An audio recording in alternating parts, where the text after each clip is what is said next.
I'm just a man who's trying to go home, even after all the years away from what I've known. I'm just a man who's fighting for his life. Deep down I would trade the world to see my son and wife.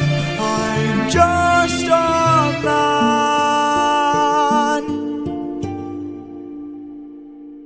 But when does a comet become a meteor? When does a candle become a blaze? When does a man become a monster? When does a ripple become a tidal wave? When does the reason become the blame? When does a man become a monster?